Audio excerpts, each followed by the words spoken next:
তো আয়োজক কমিটির সদস্যবৃন্দ, সেই সঙ্গে নাট্য অনুরাগী মানুষজন সবাইকে বড়চারা নাট্য সংস্থার পক্ষ থেকে জানাই বিনম্র শ্রদ্ধা ও অভিনন্দন।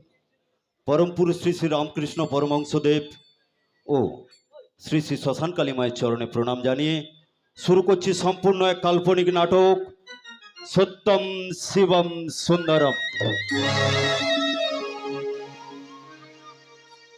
রচনা বিমল বন্দ্যোপাধ্যায়, নির্দেশনায় ডক্টর ফড়িং মিত্র। আমাদের এই সংস্থার প্রতিষ্ঠাতা শ্রদ্ধেয় রাধেশ্যাম গাতাইত, দল ম্যানেজার রমেন দাস ও প্রশান্ত মণ্ডল, অভিনয় বড়চারা নাট্য গোষ্ঠীর সদস্যবৃন্দ।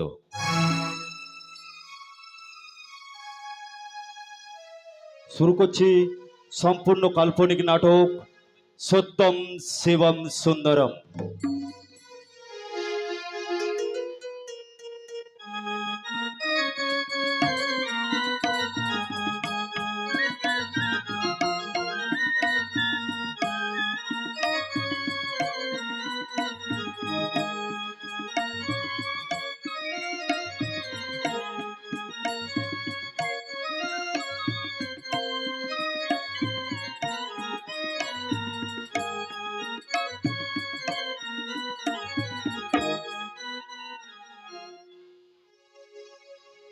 আমরা কিছুক্ষণের জন্য আপনাদেরকে নিয়ে যাব সম্পূর্ণ অন্য এক জগতে।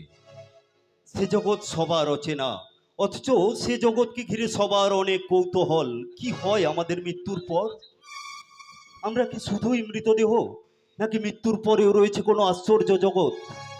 সেখানে গিয়ে আমাদেরকে দিতে হয় সারা জীবনের কাজের ঠিক ভুলের হিসেব। আমাদের বিদেহী আত্মা কি সব শুনতে পায় মৃত্যুর পর?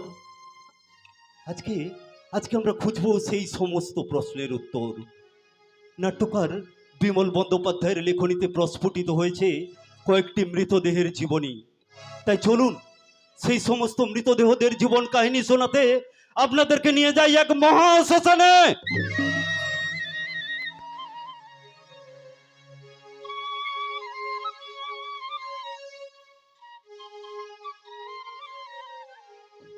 যা শালা, আজ এতগুলো মরা, শালা আমাকেই পোড়াতে হবে।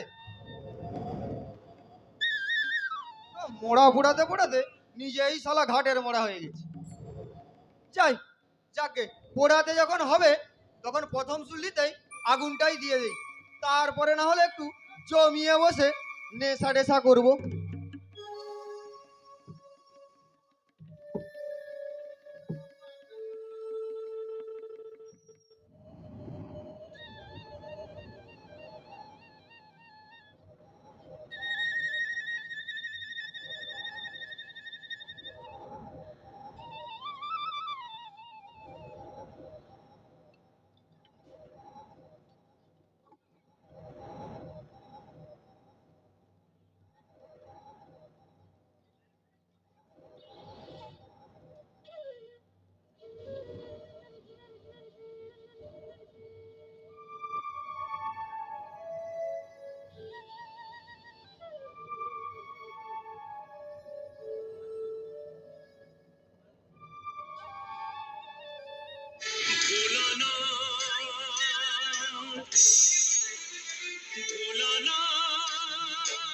আনন্দ সংবাদ, আনন্দ সংবাদ, আনন্দ সংবাদ। গত শিবরাত্রি উপলক্ষে এক বিরাট বিচিত্র অনুষ্ঠানের আয়োজন করা হয়েছে।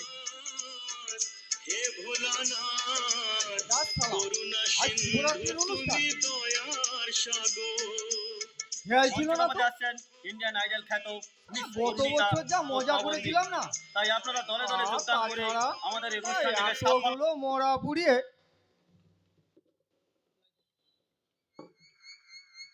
শালা লোডশেডিং।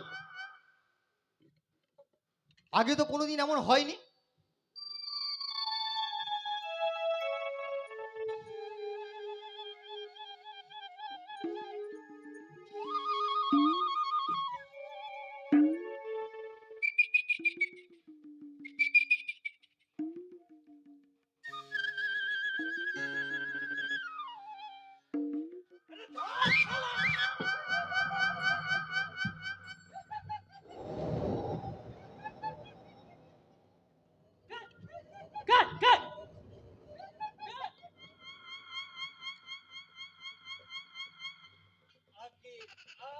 দাদা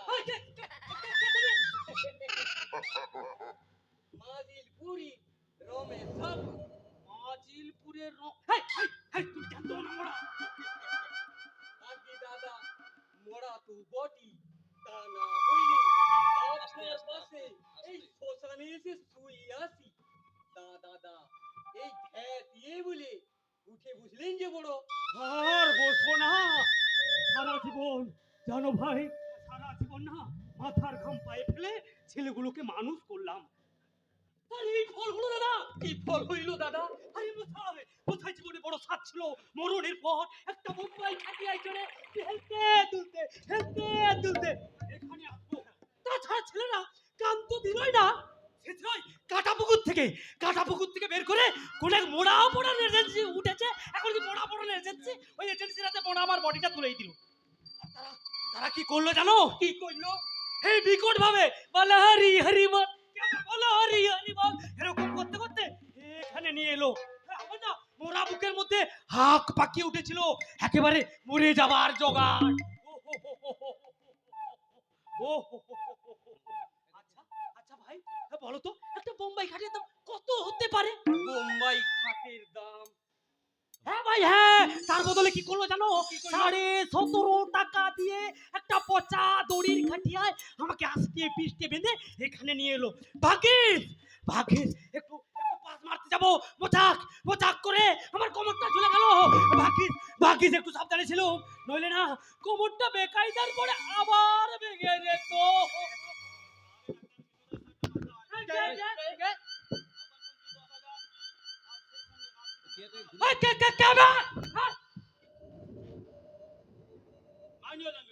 এই মশাই কিভাবে বললেন কেন জানেন আমি কে না স্যার আমার নাম সচিকান্ত রায় বাহার একটা ল কিছু মনে করবেন না স্যার এই কোট করার অভ্যেস নেই তো তাছাড়া স্যার এই মুখটা না একদম খারাপ হয়ে গেছে আরে দেখে তো আপনাকে ভদ্রলোক বলেই মনে হচ্ছে তা আপনার মুখটা এত খারাপ হলো কি? আর বলবেন না স্যার বলবেন না এই বিপদ লিখতো এই বউ মরে যাবার পর না ছেলেরা মানে আমার ছেলেরা বেছে ওই রাস্তার ধারের ঘরটাই আমার জন্য বরাদ্দ করলো এই সামনেই রক পড়ার নন্দদুল হলা 24 ঘন্টা রোকে বসেই আড্ডা মারায় হ্যাঁ স্যার ওদের ভাষা শুনতে নিজের ভাষাটাই ভুলে গেছি স্যার এই জন্য অবশ্য ছেলেদের কাছে কম ঝাড় আমার একটা বেরিয়ে গেল ঝাড় নয় স্যার ঝাড় নয় বকুনি খেতে হয় বকুনি তা দাদা বকুনি খেতে হয় কেনে আরে কেন কি বলছো গো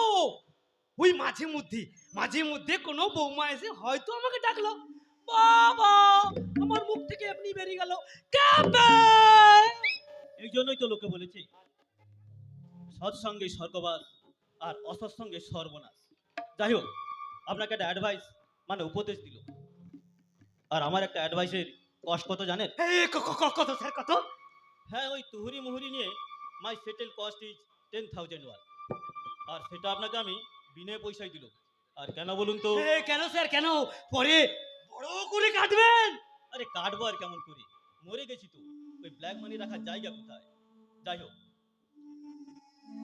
ইনার নাম তো জানলাম রমেশ সাপুই তা আপনার নামটা কি আমার নাম নবনী ময়রা মানে নবনী দাস আচ্ছা স্যার নাম জিজ্ঞেস করলেন কেন কেসটা শুকবেন নাকি আরে ইনি কেন কেস ঠুকবেন কেস তো ঠুকবেন মক্কেল্লা ইনি তো কেস লড়বেন কারেক্ট কিন্তু আপনি জানলেন কি করে এত কথা কি জি বলেন স্যার আগে আমি হলাম গে মাজিলপুরীর রমেশ সাপু ফেমাস রমেশ সাপু সালা কোইট ঘর করতে করতে যেমন একেবারে শেষ করে ফেললাম আরে দাঁড়ান বসে মাজিলপুর শুধু মাজিলপুর তো অনেক দূর তা সেখান থেকে এখানে কেন কাছে পিঠে কোনো শ্মশান ছিল না বুঝি সেলো বেশ তোর ছিল দাস তো বমি কি ওই ধরনের কোনো অসুখে মরলে তো ওইখানেতে যেত সাপে কেটেছিল তো সে কি সাপে কেটেছিল আর কি তাই ধরে করে সবাই মিলে নিয়ে এলো ওই বাঙুর হাসপাতালে ও জায়গাটা থেকে এ জায়গাটা কাশি হয় তাছাড়া জানেন দাদা ভায়া কাটা পুকুর হয়ে এখানে আসতে হলো কি না? শালা সাইকেল ভ্যানের পিছনে চেপে লেটর পেটর করতে করতে এসছি তো। থামুন মশাই, থামুন। একটা আনসার কথা বলে নিলেই মেনে নেবো, একদম মেনে নেবো না। আরে বাঙ্গুর হাসপাতালে সাপে কাটা রুগী সহসা মারা যায় না। এই সত্যি কথা বলো, সত্যি কথা বলো। সত্যি কথা বলবো রে। হ্যাঁ সত্যি কথা বলো। হাসপাতালের কোনো দোষ ছিল না, সেই কথা বলো। দোষ ছিল গে আপন বাঁধনে। বাঁধনে? আগে বাঁধনে সাপ শালা তো কামড়ে ছিল এ পায়ের বুড়া আঙুলির ডগায়। হ্যাঁ গো দাদা, পায়ের বুড়া আঙুলির ডগায় আমার ছেলে এসে প্রথমে একটা বড় সড়ো বাঁধন লে কোথায় দিল জানে? কোথায় কোথায় কোথায়? আমার এই গলা। Sorry sir, sorry. আমার সব কথা না রে বে বে রে হয়ে যাচ্ছে। হ্যাঁ কিছু মনে করবেন না স্যার। আরে না না না, আমি এখন আপনার রে বে এসো নিয়ে ভাবছি না, আমি ভাবছি ইনার কথা। সাপে কামড়ালো পায়ে, আর ওর ছেলে গলায় দিল বাঁধন। আপনি আর এই সব নিয়ে বেশি চিন্তা করবেন না রায় সাহেব। এখন তো চার্জ করে দিবেন। এখন শালা নজাই বুড়ি যাবো। পকেটে তো একটা আতলাও নেই মাইরি। যা ঘটিছে আমি সব বলতেছি। আমার নজার কথা আমি নিজেই বলতেছি। সে কি গো, আমার নজ্জার কথাও আছে। আরে বলে ফেলো। আপনার আবার পাঁচ কান করে দিবেন না মাইরি। আর করবেন বা কার কাছে? এখানে আসি তো মাত্র 3 জন। আর ওইটা তো ঘাটির মরা। আমি না আমার ছেলের বিয়ে সম্বন্ধ করতে গিয়ে আমি নিজেই বিয়ে করে ও কিচ্ছু নয়। বলছেন। ও কিচ্ছু নয়। আমি বলছি এই বুড়ো বয়সে ওই একটু আধটু এরকমই পদস্খলন সবারই হয়ে থাকে। কিন্তু রায় সাহেব, শালা শ্মশানটা তো শুনশান লাগছে কেন? বলি শালা শ্মশান মন্দির কেওড়াগুলো গেল কোথায়? এই মশাই, একদম একদম বাজে কথা বলবেন না। জানেন ওর মধ্যে আমার দুটো ছেলেও রয়েছে। Sorry sir, sorry. আমি না ওভাবে বলতে চাইনি স্যার। মানে আমি বলছিলাম যে শ্মশান বন্ধু বান্ধবেরা গেল কোথায়? সহ্য গরম, মরে গেলাম। অসহ্য গরম। মশাই, আপনাদের কি নেওয়া হয়েছে দেখতে পাচ্ছেন না লোডশেডিং। শ্মশান বন্ধুরা সব গঙ্গার ধারে গিয়ে কেউ গাঁজা খাচ্ছে, কেউ চুল্লু খাচ্ছে, আবার কেউ হাওয়া খাচ্ছে। হু আর ইউ? আপনি কি আর কোথা থেকে বা উদয় হলেন? আমি রবীন গঙ্গোপাধ্যায়, কবি রবীন গঙ্গোপাধ্যায়।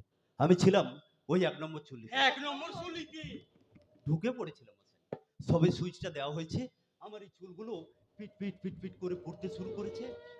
ব্যাস, লোডশেডিং। তাই তো বেরিয়ে এলাম একটু হাওয়া খেতে। আর তো পাবো না এই বসন্তের হাওয়া খেতে, আর তো পাবো না এই কৃষ্ণচূড়া রাধাচূড়ার রং দেখতে। তাই দেখে নি শেষবারের মতো 2 চোখ ভরে। আবার না হয় কারেন্ট এলে ঢুকে পড়বো ওই লক্ষিন্দরের লোহার বাসরে। কবি রবীন গঙ্গোপাধ্যায়, এই নামটা যেন চেনা চেনা। ও হ্যাঁ, মনে পড়েছে। আমার দোলামা, মানে আমার মেয়ে দোলন চাপা, ওইসব কবিতার বইটই পড়তো। বোধহয় ওর কাছ থেকেই শুনেছি। হ্যাঁ মশাই, শুনে থাকবেন। তা কবি বাবু আপনি মারা গিয়েছেন কিসি? আগে মশাই শিল্পী রোগ। ও দাদা, এই যে শিল্পীরও শিল্পী রোগ। শিল্পী রোগ? আরে সেটা আবার কি ধরনের রোগ? এটা তো আমি জানি। জানেন দাদা, জানেন? আরে জানি মানে রকেট ছেলেদের কাছেই তো শুনেছি। ওই আর্ট কালচার লাইনে কেউ মারা গেলে ওই তো রকেট ছেলেরাই বলে ও কিছু নয়, ও তো শিল্পী রোগেই মারা গেছে। কি কবি ভাই, ঠিক বললুম তো? হ্যাঁ, আপনি ঠিকই বলেছেন। আরে ছাড়ুন মশাই ওর কথা। আমি জানতে চাইছি এই শিল্পী রোগটা কি রকম, মানে এর সিমটমস গুলো কি? ইংরেজিতে বলে সিরোসিস অফ লিভার, বাংলায় বলে লিভার পচে মরে যাওয়া, আর ওই খবরের কাগজের ভাষায় বলে পাকস্থলিত রক্তক্ষরণ মশাই। সেই কখন থেকে কিছু খবর নেবো বলে ওখানে ঘাপটি মেরে পড়ে আছি, আর এই কবি বাবু এসে সব গন্ডগোল বাজিয়ে দিল। হু আর ইউ? আপনি কি? আমি একজন সাংবাদিক। সাংবাদিক? আর তা এখানে কি চাই? আরে ইন্টারভিউ স্যার, ইন্টারভিউ। ওই আপনাদের ইন্টারভিউ নেব বলেই ওখানে ঘাপটি মেরে পড়ে আসি। কি বে? শালা জ্যান্ত সাংবাদিক, শালা মোড়াদের ইন্টারভিউ নেবে বলে শালা শ্মশানে শুয়ে আছে। আরে জ্যান্ত নই স্যার, জ্যান্ত নই, আমিও মোড়া। ওই আসলে বড় সড়ো একটা মারামারি কাভার করতে গিয়ে ওই মোস্তানদের হাতে একটা ডান্ডা খেয়ে আমার সমস্ত শরীরটা ঠান্ডা হয়ে গেল। আর হসপিটালে শুয়ে শেষ নিঃশ্বাস নিতে যাব, এমন সময় এডিটর সাহেব এসে বললেন, রুনু মারা যাচ্ছ তো বেশ যাও, তবে ওখানে গিয়ে বিখ্যাত 4 জন ব্যক্তির দেখা পাবে। আর ওরা কিভাবে মারা গেল ওদের ইন্টারভিউ গুলো নিয়ে আমাকে জানিও। আরে তাই তো মশাই ওখানে ঘাপটি মেরে পড়েছিলাম। হ্যাঁ, তবে হ্যাঁ, একটা স্কুপ হেডলাইনও পেয়ে গেছি। ছেলের বউ পছন্দ করতে গিয়ে নিজেই বিয়ে করে ফেললেন বাবা। কিন্তু এই শালা মাই বসু তো জুতো তো নাই শালা মাই। ছাড়েন না আমার কথা বলতেছে। ছাড়েন না আমার কথা বলতেছে। হ্যাঁ হ্যাঁ আমি করেছি। ছেলের বিয়ে পছন্দ করতে গিয়ে আমি নিজেই বিয়ে করেছি। তার বাপের খেয়ে করেছি। ঠিক আছে, ঠিক আছে, আপনাকে আর বলতে হবে না, যা বুঝবার আমি বুঝে নিয়েছি। পরের হেডিংটা আমার কম্পোজ হয়ে গেছে, সৎ মায়ের সঙ্গে ছেলের প্রণয়। আর বাবা হচ্ছে কিনা মৃত। তোমরা খবর কাগজের লোকেরা তো সব জেনেই বসে আছো। একটা কথা অমনি বলে দিলেই হলো। কত ভালো ছিলি আমার বললাম, মারমনি দুঃখ হবে বলে সারা জীবন বিয়ে পর্যন্ত করলো না। আর উনি বলে কিনা ইয়ে ঠিক আছে, ঠিক আছে, ঠিক আছে, আপনাকে আর কিছু বলতে হবে না, যা বুঝবার আমি বুঝে নিয়েছি। আচ্ছা নবদা, ও নবদা, আপনি মারা গেলেন কিসে? আমাকে নবদা বলছি জানিস? মেরা কেন থমনা চেঞ্জ করবা? আমাকে নবদা বলছে। আপনি না বড় অশ্লীল। আপনার সঙ্গে কথা বলে ট্যাটাস রাখা মুশকিল। থামেন তো, কি তখন থেকে ফটাস ফটাস করে টাটাস দেখাচ্ছে না? করেন তো 2 পয়সার উকালতি, কালো কোট পরে বটতলা ইটের উপর বসে থাকেন। আর লোক দেখলে পেছনে গুরগুর গুরগুর করেন। হবে নাকি দাদা, হবে নাকি? হ্যাপি ডাপিট হবে নাকি দাদা, হবে নাকি? হ্যাপি ডাপিট। Objection my lord. উনি জানেন না উনি কার সঙ্গে কথা বলছেন। আমি ব্যারিস্টার সচিকান্ত রায়, আর আমাকে বলে কিনা এপিডপি। I will show you. দাদা আপনাকে সুতো মারবে, আপনাকে সুতো মারবে। কি ভেবেছো, কি ভেবেছো? পড়ে মরেছি বলে সব কি শেষ হয়ে গেছে? এই বাংলা খবরে না আমি আপনাকে ভারত নাট্যম নাচি। ও ওরে বাবা রে, ওরে বাবা রে, বাবা রে, বাবা রে, বাবা রে, ওরে বাবা, বাবা, বাবা, বাবা রে, পড়ে গেলাম রে। ও হো হো, ও হো হো হো, ও হো হো। ও দাদা এমন তো ডিউটি করবি বুঝে বললেন যে আর উঠে পড়েছি কি ছাদে গো ভাই, পড়ে মরেছি তো, শরীরের হাড় গোড় সব চূর্ণ বিচূর্ণ। ও ও ও ও, বুটের মাথায় খেয়াল ছিল না ভাই, উঠে পড়েছিলাম, এখন তো মরছি যন্ত্রণা। ও ও ও, ও ভাই কবি, ও ভাই যাও না ওই সামনে ওই মেডিকেল শপ থেকে একটা পেন কিলার কিনে এনো না ভাই। ও হু হু হু হু হু, ও হু হু হু, ওরে বাবা, ওরে বাবা। আরে ভারী নিয়ে আসেন না, বলবেন নবীনদান ছেলে এসে পরে দিয়ে যাবে। হ্যাঁ, আমার ছেলে দেখছেন না একটা লোক যন্ত্রণায় মরি যাচ্ছে। আরে কি যে বলেন রমেশ বাবু, আজকাল জ্যান্ত বাপের দেনাই কেউ শোধ করে না, আবার ওরা যাবে মরা বাপের ধার শোধ করতে। ও দাদা, আরে দুটো ঝাঁকুনি দিয়ে উঠে পড়ুন না, দেখবেন সব ঠিক হয়ে যাবে। বলছো? হ্যাঁ বলছি দাদা, বলছি। ও ভাই ধরো দেখি, দেখি চেষ্টা করে দেখি। হ্যাঁ ও নবনীদা, ও দাদা, ঠিক আছে? মোটামুটি ঠিক আছে। একটা প্রশ্ন করব। কি প্রশ্ন? আরে আপনি মারা গেলেন কিসে? আমি হ্যাঁ মারা গেলাম এক দু চেকা নিয়ে। What sort of disease is that? আর সেটা হলো না, বলবো না, লজ্জা করে। আরে দাদা লজ্জার কি আছে? একটু পরেই তো আমরা দ্রৌপদীর বস্ত্র উন্মোচনের মতো সমস্ত লজ্জা উন্মোচিত করে চুল্লিতে গিয়ে ঢুকবো। আরে তুমি তো মদন বিশুদ্ধ বাংলা বলেই খালা। আর ওই সাংবাদিকটা আমার পেছনে বংশদণ্ড দেবে না। আরে আমি আপনার আবার কি করলুম? করনি তবে করবে। হ্যাঁ আমি জানি করবে। আমার এই গল্পটা তোমার খবরের কাগজে বড় করে চাপাবে, আর সেই গল্প আমার ছেলেরা, আমার নাতি নাতনিরা, এমনকি আমার বৌমারা, আমার পাশের বাড়ির লোকেরা তো পড়বে না। আরে আমি আপনার গল্প ছাপাবো কেমন করে? আমি তো আমার খবরের কাগজের পাসপোর্ট সাইজের ছবি দিয়ে অবিচুয়ারি হয়ে গেছি।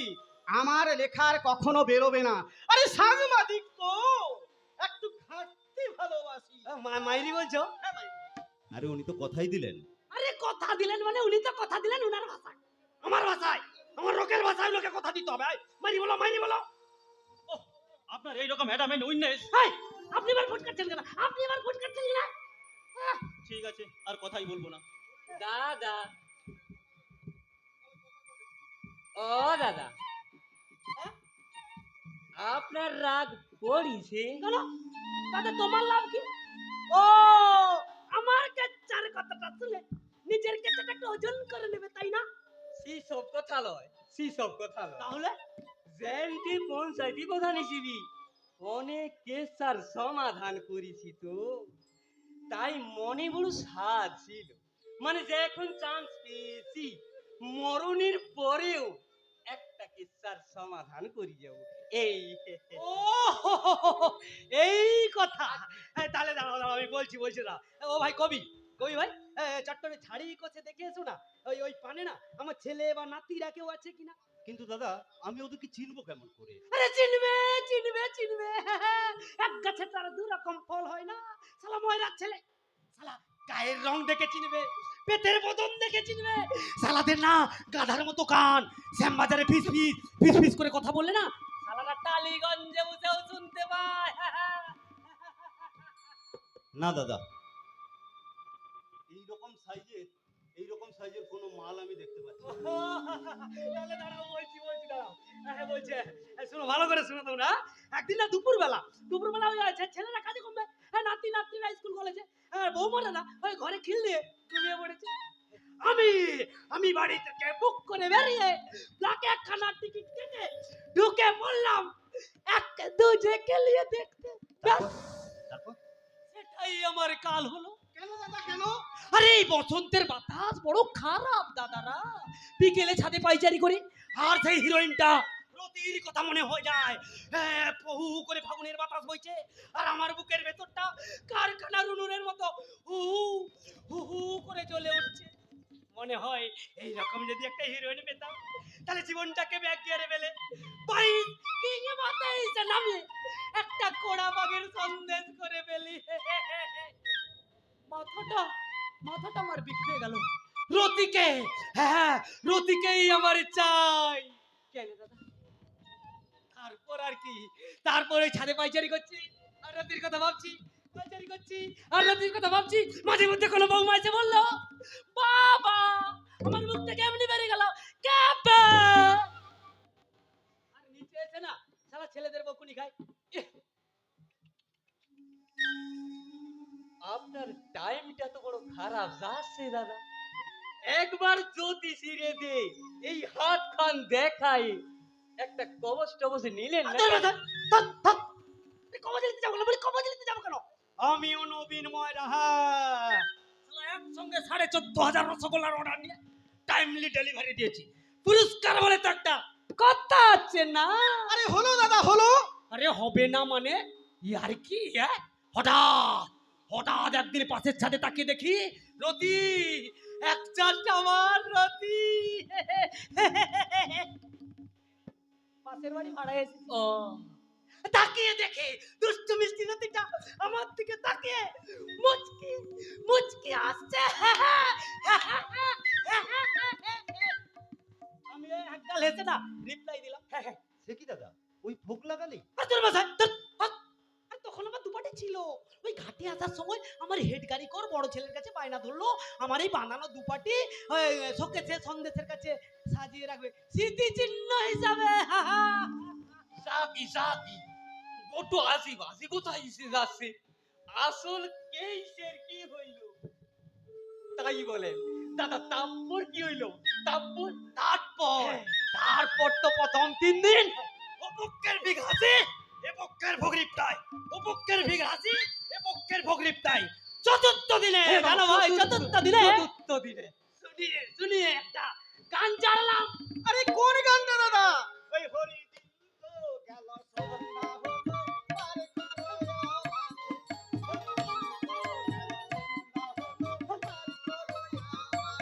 দাদা এই গানটা?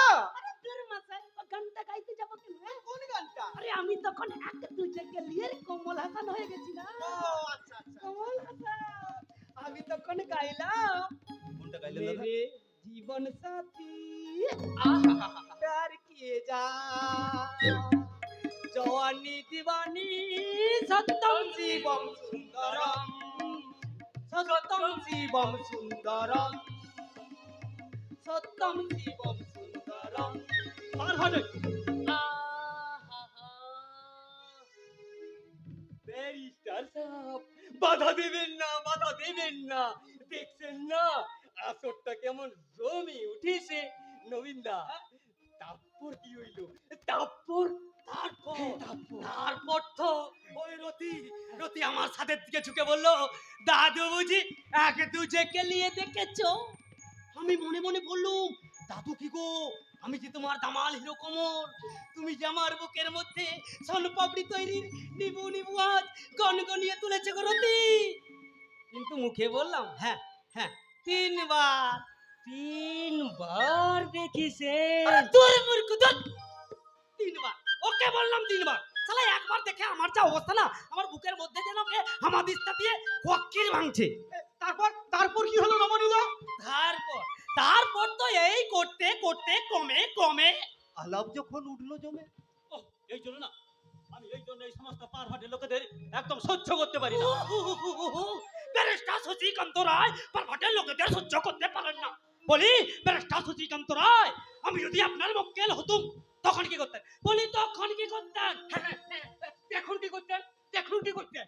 আরে তখন তো আমি ওনাকে সহ্যই করতাম, কারণ তখন উনি আমার ন্যায্য ফিস দিতেন। দু টাকা বেঁচে দিলে শশীকান্ত একদম সতীকান্ত হয়ে যেতেন। হ্যাঁ, কি বলেন আপনি? প্লিজ প্লিজ ব্যারিস্টার সাহেব, প্লিজ আমার এই ইন্টারভিউগুলো শেষ করতে দিন, নইলে এই মরণোত্তর ইনক্রিমেন্টটাও আটকে যাবে। তারপর নবনীদা? তারপর তো রতি, মানে পাশের চাঁদের রতি, আমার চাঁদের দিকে ঝুঁকে বললো, তোমার সেই কমলের নাচটার কথা মনে আছে? যেখানে যেখানে কমল নাচতে নাচতে অজ্ঞান হয়ে গেছিল। আমি বললাম হ্যাঁ হ্যাঁ হ্যাঁ, হ্যাঁ, হ্যাঁ। তখন বললো হ্যাঁ তুমি এমন নাচতে পারবে? হ্যাঁ হ্যাঁ হ্যাঁ, হ্যাঁ, হ্যাঁ। তখন সে গরম তেলে ছিঁড়া ছাড়ার মতো চুরবুর চুরবুর করে হেসে বললো, কই নাচো তো দেখি। এমনি বললে দাদা? না, সোহাগ চাঁদ বদনি ধনি নাচো তো দেখি, সোহাগ চাঁদ বদনি ধনি নাচো তো দেখি, বালা নাচো তো দেখি, বালা নাচো তো দেখি, বালা নাচো তো দেখি। এইভাবে বলে দাদা। একটু চুম মারেন তো, ব্যাপারটা যখনই জমে উঠবে তখনই কোথা থেকে এসে এক বালতি জল ঢেলে দিবে। দাদা, তারপর কি হইল? তারপর আমি নাচতে শুরু করলাম। ছাদের আলসের ধারে গিয়ে আমি নাচতে শুরু করলাম। দিন তেরে কেটে ধাপ, তাকতে রেখেটে তাকতে রেখেটে তাকতে রেখেটে ধাপ।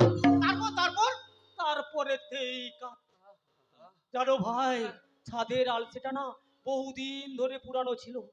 এই ছেলেরা তো কাজকর্ম করে না, বিয়ে দেওয়ার পরে না ওই ছেলেরা শ্বশুর বাড়ি আর বউ, শ্বশুর বাড়ি বউ করেই থাকে। ও সব ঘরে ঘটছে দাদা। হ্যাঁ ভাই হ্যাঁ।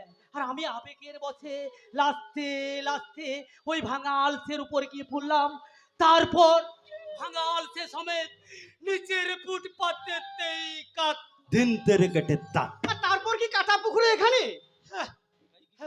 হ্যাঁ ভাই হ্যাঁ, তারপরে এই কাটা পুকুর হয়ে এখানে। তারপর আমি কাটা পুকুর হয়ে এই তো এখানে গো। তারপরে এই কাটা পুকুর হয়ে এসেছে। আমার কপালে তাই ছিল গো। রবীন্দ্র, তাহলে আপনি মারা গেলেন কি করে? আমি নয়, আমার তো কত হলো। এরা তেদের বলো, আমি তো আমার শেষ গো। আমি তো পড়েই মরে গেছি। দাদা মারা গেছে। ব্যারিস্টার কবি সাহেব আছে ওনারা।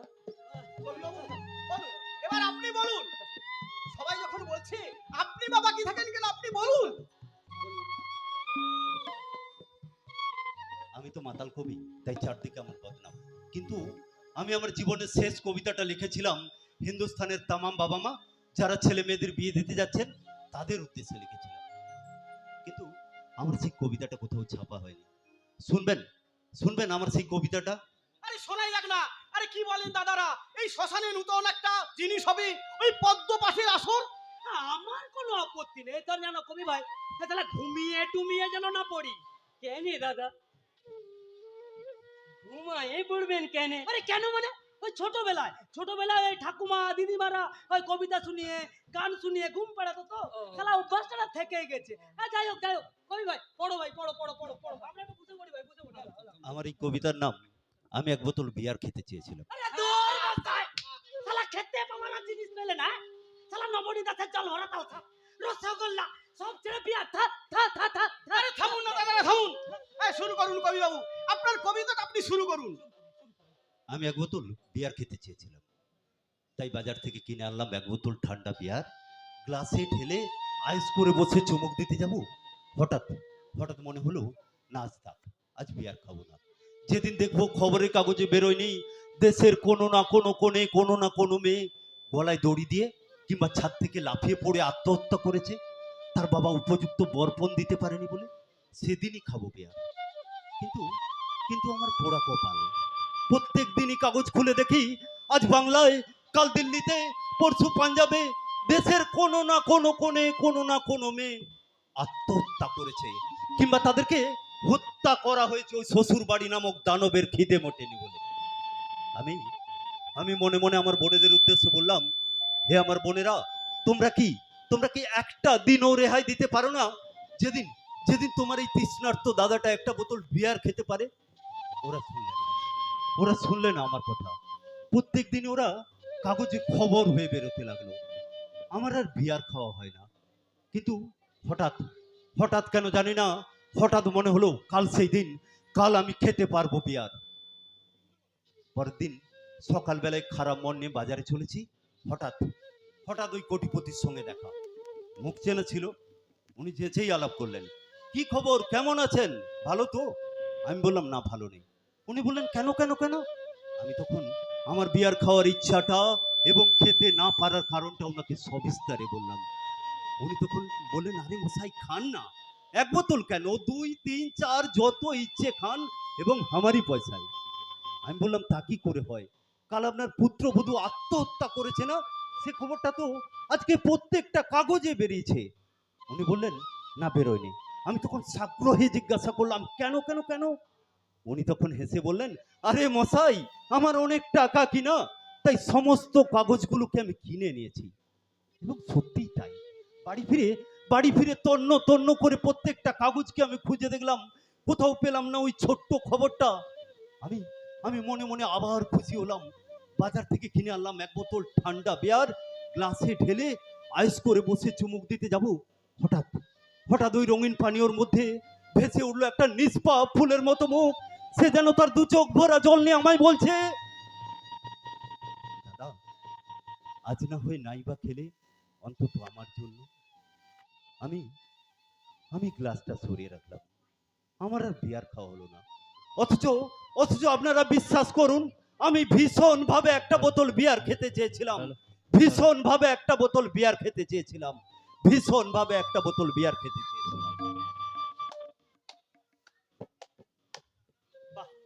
ভারী সুন্দর কবিতা, কিন্তু কবি, তোমার এই কবিতা পড়েও কি কোনো অর্থলিপ্সু ছেলের বাপ কোনো কন্যা দায়গ্রস্ত পিতার প্রতি এতটুকু করুণা দেখাবে? আহা হা হা, এই পদ্যটা যদি আমি আগে শুনতাম, তাহলে আমার প্রথম পক্ষে চৌরের কাজ ঠেঙে একটা পয়সা পণ নিতাম না। কেন, আপনি কি আপনার দ্বিতীয় বিয়েতে পণ নেননি? No no no no no no, পঞ্চায়েতি প্রধান হিসেবে আমি পণ প্রথার বিরুদ্ধে। ফার্স্ট ম্যারেজের সময় আমি পঞ্চায়েত প্রধান ছিলাম, তাই নিয়েছি। কিন্তু সেকেন্ড ম্যারেজের সময় no no no no no no. সত্যি কবি, তোমার এই কবিতাটা শুনে না আমার সেই পুরনো দিনের কথাগুলো মনে হয়ে যাচ্ছে। আমি ছেলেদের বিয়ের সময় কেমন করে দুমড়ে মুচড়ে ব্যয় মাসিদের কাছ থেকে মুঠো মুঠো টাকা নিয়েছি। তখন আমার বধূ বরণের থেকে টাকার তোড়ার বরণটাই আসল ছিল। আর যদি উপায় থাকতো না, আমি আমি একটা একটা করে টাকা সব ফেরত দিয়ে দিতাম, সব ফেরত দিয়ে। আরে সেটা তো আর এই জীবনে সম্ভব নয় নবনীদা। যদি সম্ভব হয় পরে জন্মে পাশ্চিত্য না হয় করবেন। আচ্ছা আচ্ছা কবি বাবু, আপনার কবিতা থেকে আপনার মৃত্যুর কারণটা ঠিক আমি বুঝতে পারলাম না। এই ব্যর্থ কবিতাটা লিখে আমার মনে হলো কবিতা লিখে সমাজ ব্যবস্থাকে পরিবর্তন করা যাবে না। তাই গেলাম বাংলা মালের থেকে। খেয়েও ছিলাম অনেক, কিন্তু ওই মালেই ছিল গন্ডগোল, বুঝলেন? একসঙ্গে নজর।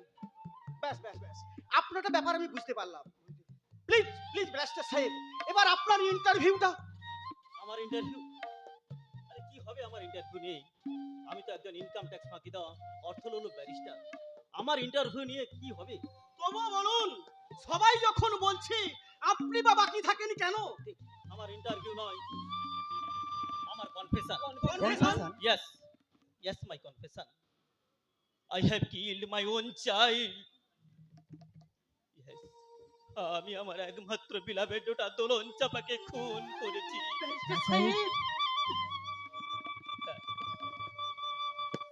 I must confess it to you. আপনারা নিশ্চয়ই জানেন, দক্ষিণ কলকাতার এক অঞ্চলে এক ফুলের মতন মেয়েকে তার শ্বশুর শাশুড়ি ননদেরা পিটিয়ে খুন করেছিল। হ্যাঁ হ্যাঁ, ওই খবরটা প্রত্যেকটা কাগজে ফলাও করে ছাপা হয়েছিল। আর আমি ছিলাম সেই মামলার আসামি পক্ষের উকিল। যদিও আমি জানতাম ওরা সম্পূর্ণভাবে দোষী, ওরা খুনি, কিন্তু কেসটা আমাকে হাতে নিতেই হয়েছিল। কারণ তখন আমার টাকার ভীষণ ভীষণ প্রয়োজন। কারণ তার কিছুদিন আগেই আমি প্রায় 10 লক্ষ টাকা খরচ করে কলকাতার সবচেয়ে কালচার্ড, সবচেয়ে বনেদি বাড়িতেই আমি আমার একমাত্র মেয়ের বিয়ে দিয়েছিলাম। তারপর তারপর হ্যাঁ, তারপর তারপর দোলামা আমাদের বাড়িতে একদিন বেড়াতে এলো। রাতে সবাই ডিনার টেবিলে খেতে বসেছি, এমন সময় দোলামা আমাকে প্রশ্ন করলো, আচ্ছা বাবা, এই যে খুনের কেসটা তুমি হাতে নিয়েছো, তোমার কি মনে হয় তোমার মক্কেলরা নির্দোষ? তখন আমি ওকে হেসে বললাম, তুমি যদি জজ সাহেব হয়ে আমাকে প্রশ্নটা করে থাকো, তাহলে আমি বলবো ওরা খুনি, ওরা দোষী। তাহলে তুমি এই কেসটা নিলে কেন বাবা? তখন তখন আমার মাথাটা হঠাৎ গরম হয়ে গেল। আমি ওকে ক্রুডলি বললাম, দেখো, আমি ব্যারিস্টারি করি টাকা রোজগারের জন্য, আর তুমি ভুলে যেও না তোমার বিয়েতে আমার 10 লক্ষ টাকা খরচ হয়েছে, আর ওই টাকাগুলো এসেছে ওই সব মক্কেলদের কাছ থেকে। তারপরে কি হলো? তখন ওর মুখটা সাদা হয়ে গেল, মাথা নিচু করে কিছুক্ষণ বসেও রইল, তারপর ও টেবিল ছেড়ে উঠে গেল। তারপর তারপর ভাই সাহেব কি হলো তারপর? তারপর দিন ঘুম থেকে উঠে শুনলাম ও আমাকে কিছু না বলে, কাউকে কিছু না জানিয়ে ও ভোরবেলা তার শ্বশুর বাড়ি চলে গেছে, আর আমার জন্য রেখে গেছে একখানা চিঠি। চিঠি? হ্যাঁ, চিঠি। কিন্তু কিন্তু চিঠি পড়বার সেদিন আমার কোনো সময় ছিল না, কারণ সেদিন আমি আমার আসামিদের পক্ষে শেষ সওয়াল করব। সমস্ত কোর্টরুম দর্শকে ভরে গেছে, আমি সওয়াল শুরু করতে যাব। এমন সময় আমার এক জুনিয়র আমার কানে কানে এসে বলল, আমার বাড়িতে নাকি খুব বিপদ। বিপদ? কিন্তু কিন্তু বাড়ির বিপদের কথা শুনবার সেদিন আমার কোনো সময় ছিল না। আমি আমি আবার সওয়াল শুরু করলাম, কিন্তু না, কোথায় যেন একটা সুর কেটে যাচ্ছে। ইজলাসের সবাই অবাক, আজ এ কি করছেন ব্যারিস্টার শশীকান্ত রায়? এমন সময় আকাশের সমস্ত বাজ আমার কানের মধ্যে ঢেলে দিয়ে আমার আর এক জুনিয়র বলল, আমার মেয়ে দোলন চাপা গায়ে আগুন লাগে আত্মহত্যা করেছে।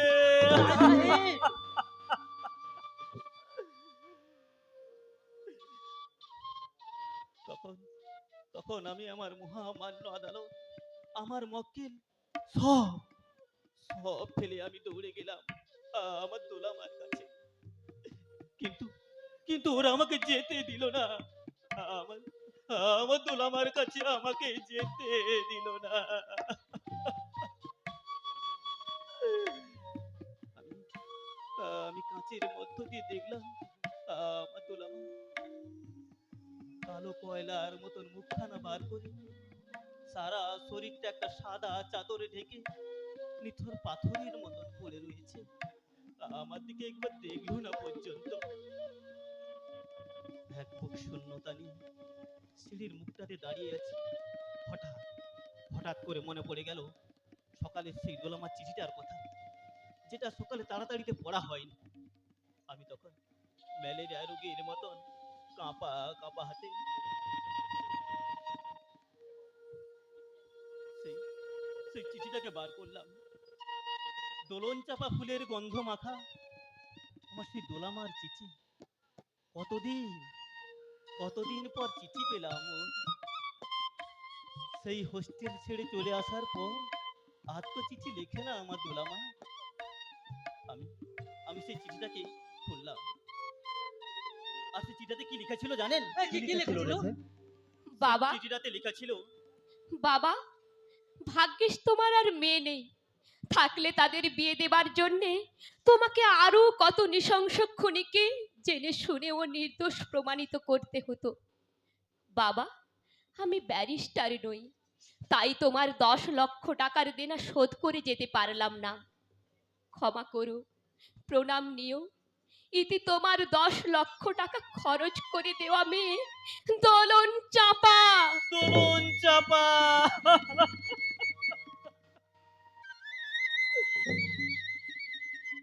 তখন তখন আমার মনে হলো আমার বুকের মধ্যে কেউ যেন একটা বর্ষা ঢুকিয়ে দিয়েছে।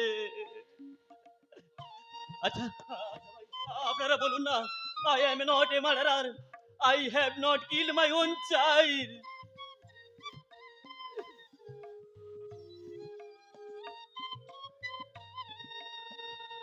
দোলামা, দোলামা, তুমি আমাকে বকলে না কেন দোলামা? সেই ছোটবেলায় যেমন করে বকতে তেমনি করে বকলে না কেন দোলামা? তুমি আমাকে এই শাস্তি কেন দিলে দোলামা? কেন দিলে? কেন কেন কেন? কাঁদবেন না, কাঁদবেন না রায় সাহেব, কাঁদবেন না। এই শ্মশানে এসে না কাঁদতে নেই। তাছাড়া আমি খারাপ লোক, অসৎ চরিত্রের লোক, আমার কথার কোনো মূল্য নেই। তবু বলবো, আপনি কাঁদবেন না। আমাদের মানব জীবনে যা কিছু ঘটে সবই ঈশ্বরের দান, আমরা শুধু দায়বদ্ধ থেকে যাই। তাই বলছি, আপনি আপনি শ্মশানে কাঁদবেন না, কাঁদবেন না। আচ্ছা, আচ্ছা, আমার দোলামা কি মারা গেছে? তাকে কি এখানে নিয়ে এসেছে? আমি কি তার দেখা পাবো? দেখলে কি আর তাকে চিনতে পারবে রায় সাহেব? আগুনে পোড়া মোড়া তো, কারো কয়লার মতো গায়ের বর্ণ, সমস্ত চামড়া যেন কুচকে আছে, সমস্ত চামড়া কুচকে আছে। না না না, প্লিজ প্লিজ, আপনি এমন করে বলবেন না প্লিজ। ছোটবেলায় ওর ডল পুতুলের মতন চেহারা ছিল, তাই তো আমার বাবা ডাকতো ওকে পুতুল রানী বলে। চাপা ফুলের মতন গায়ের রং ছিল, তাই ওর নাম রেখেছিলাম দোলন চাপা। আমার আমার ফুলের মতন মেয়ের গায়ের রং এমন কুৎসিত হতে পারে না, এমন কুৎসিত হতে পারে না, পারে না, পারে না। কাঁদবেন না রায় সাহেব, কাঁদবেন না। আমি জানি আপনি কষ্ট পাচ্ছেন, কিন্তু তবুও বলতে হচ্ছে, আমার ফুলের মতো বোনেদের চেহারায় কেরোসিন ঢেলে আগুন লাগার পর এরকম বিকৃত হয়ে যায় এবং যাচ্ছেও প্রত্যেক দিন একজন না একজন। কিন্তু কিন্তু আমরা কজন তার খবর রাখি বলুন তো? আর কটা খবরই বা ছাপা হয় খবরের কাগজে?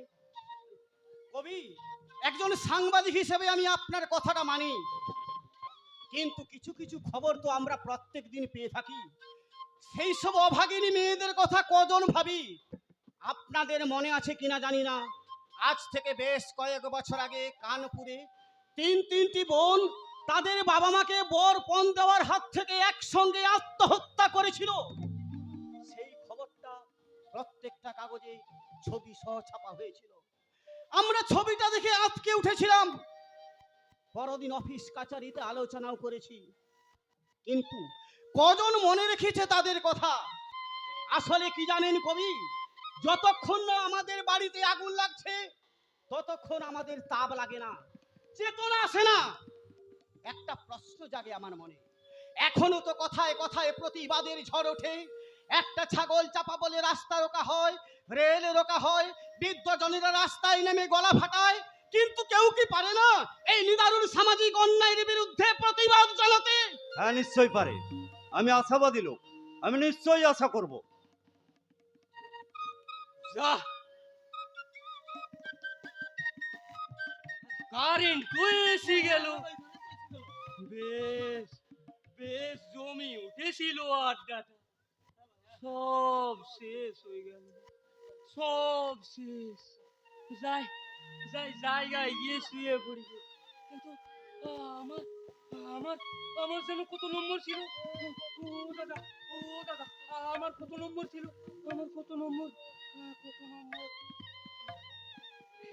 হ্যাঁ, হ্যাঁ, হ্যাঁ, মনে পড়েছে, মনে পড়েছে, আমার 3 নম্বর, 3 নম্বর ছিল, 3 নম্বর। আমিও তাহলে যাই, আমার তো ইন্টারভিউ গুলো না শেষ হয়ে গেল। আমিও এখানে দাঁড়িয়ে থেকে কি করব? আমিও যাই, আমিও আমার জায়গায় গিয়ে শুয়ে পড়ি। আমিও যাই, আমি আর জায়গায় গিয়ে শুয়ে পড়ি। আমি আর বাকি থাকি কেন? আমিও গিয়ে প্রবেশ করি লক্ষিন্দরের লোহার বাজারে। আমিও চাই, তবে যাওয়ার আগে সেই গানটা আরেকবার গেয়ে যাই। মেরে জীবন সাথী প্যার কিয়ে যা, জওয়ানি দিওয়ানি সত্যম শিবম সুন্দরম, সত্যম শিবম সুন্দরম, সত্যম শিবম সুন্দরম। না, আমরা সেই সুন্দর শিবকে চাই না, আমরা চাই সেই শিবকে যে শিব তার স্ত্রী পার্বতীর মৃতদেহ নিয়ে প্রলয় না নেচেছিল। হে নটরাজ, তুমি এসো, আমাদের দেশের প্রত্যেকটি যুবকের ওপর তোমার মায়া জাল বিস্তার করো, আমাদের দেশের সমস্ত পার্বতীকে তুমি রক্ষা করো।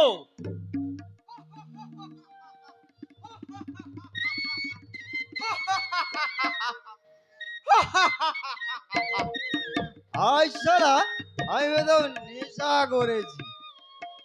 সারাদিন কোনো কাজ ছিল না তো, তাই পেট ভরে নেশা করেছি। শালা নেশা চড়তেই হঠাৎ তাকিয়ে দেখি শিবরাত্রি পূজার পরের দিন বাবার যে মূর্তিটা গঙ্গায় ভাসান দিয়ে গিয়েছিল না, সে শালা মূর্তি হাঁটু জলে দাঁড়িয়ে আমার দিকে টেরিয়ে টেরিয়ে তাকাচ্ছে। বাবাকে ঠেলে হ্যালো। কোমর জলে নামিয়ে দিয়ে এলো। কিন্তু শালা নামাবার আগে কি খেয়াল হলো, বাবার বাগঝাল আর ওই মাথার জটা মাটা গুলো খুলে শালা নিজেই পরে নিয়েছি।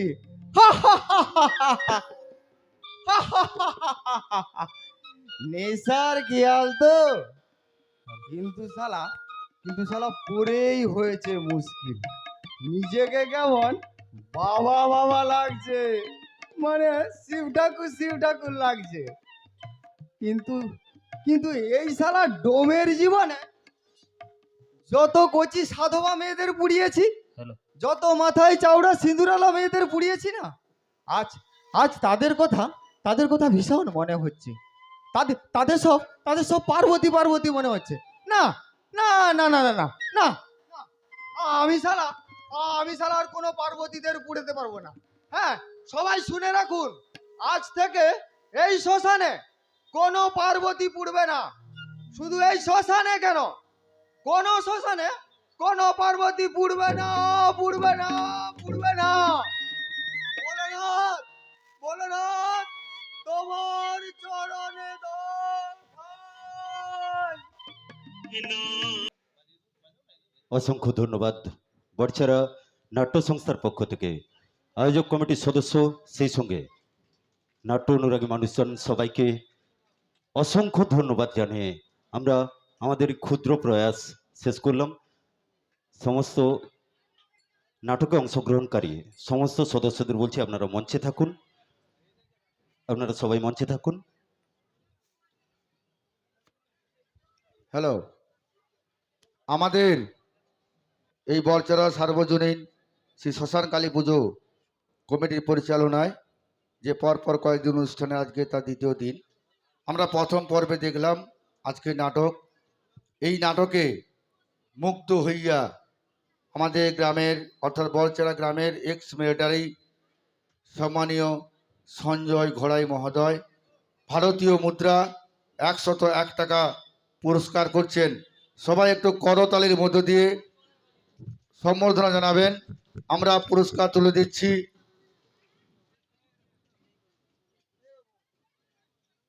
সম্মানীয় রাধাকান্ত গাথাদ মহোদয়ের হাতে। আমরা এখনই শুরু করব আজকের নৃত্যানুষ্ঠান।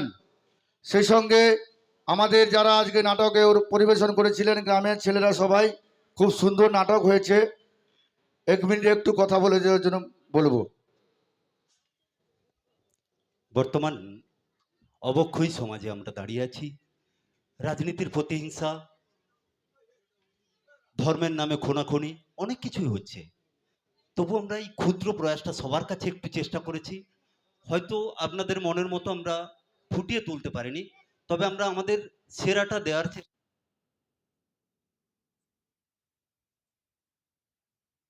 ওনাদেরকেও আমরা অসংখ্য ধন্যবাদ জানাচ্ছি আমাদের এইরকম একটা সুযোগ দেওয়ার জন্য।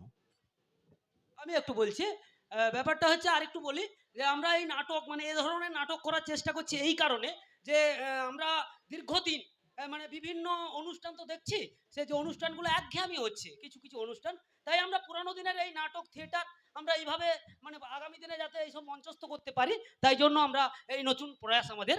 ধন্যবাদ সবাইকে, ভালোবাসা জানিয়ে ধন্যবাদ জানাচ্ছি। অসংখ্য অসংখ্য ধন্যবাদ। যে আমাদের মধ্যে যে প্রয়াস, যে মনের চিন্তা ভাবনা, এটা আমাদের বরচারা নাট্য সংস্থা তুলে ধরেছেন। যে নাটক বা যাত্রা বা থিয়েটার এমন একটা জিনিস যে নিজেকে অভিনয় করে দেখাতে হবে। সেই সঙ্গে ইতিমধ্যে আমরা বলতে বলতে একজন পুরস্কার দিয়েছেন, সম্মানীয় পিন্টু কুইলা মহোদয়।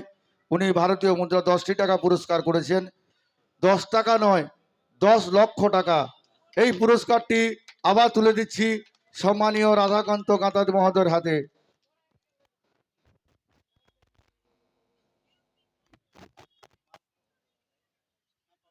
সম্মানীয় গৌতম কাঁতাই আমাদের এই পুজো কমিটির কোষাধ্যক্ষ এবং হিসাব রক্ষক, মানে যিনি আমাদের এই অনুষ্ঠানটাকে মাথায় ধরে রেখেছেন, সম্মানীয় গৌতম কাঁতাজ বাবু। উনিও ভারতীয় মুদ্রা 85 টাকা পুরস্কৃত করছেন আমাদের নাট্য সংস্থাকে। নাট্য সংস্থার কর্ণধার সম্মানীয় রাধাশ্যাম কাঁতাজ মহোদয়ের হাতে আমি তুলে দিচ্ছি। আমরা এখনই শুরু করব। সেই সঙ্গে আমাদের মঞ্চে যারা রয়েছেন সবাইকে অসংখ্য ধন্যবাদ জানিয়ে আমরা তাদেরকে নিজেদের জায়গা যাওয়ার জন্য অনুরোধ করছি। আমাদের